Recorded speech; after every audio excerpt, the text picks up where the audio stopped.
With the stroke of a pen, the federal government is hoping it's done more damage to people smuggling than anything it's tried for 3 years. The Immigration Minister has signed his deal to send hundreds of asylum seekers to Malaysia. The plan is to promote the deal throughout Southeast Asia, so would-be asylum seekers know where they're likely to end up if they try to come here by boat. Here's Chief Political Correspondent Mark Simpkin. It's a trade pact like no other. Australia will export 800 asylum seekers to Malaysia and import 4,000 confirmed refugees in return. The government's finally sealed the deal more than 2 months after announcing it. This is a win for Malaysia, a win for Australia and a loss for the people smugglers. As far as Julia Gillard's concerned, it's designed to send a simple message. Australia's closing its doors to people who want to come by boat. We'll just get ourselves let in. This is a groundbreaking agreement which is designed to smash the business model of people smugglers. The people sent to Malaysia will join a queue with 90,000 asylum seekers already in it, but they will get some advantages.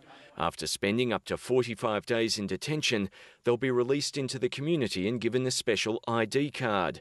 That'll allow them to work, and they'll have access to healthcare and community schooling, all paid for by Australia. They will not be arrested and they will not be caned. The details should have been in the agreement. I think verbal assurances mean nothing in this circumstance. Hundreds of asylum seekers have arrived since the so-called Malaysia solution was first announced.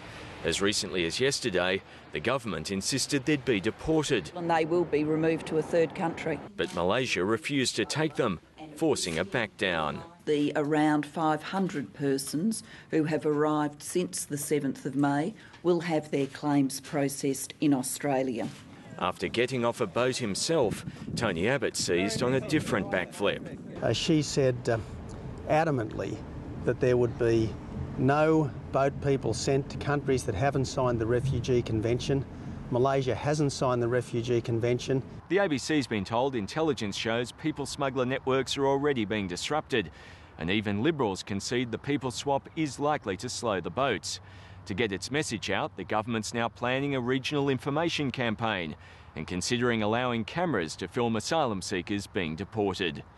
Mark Simpkin, ABC News, Canberra.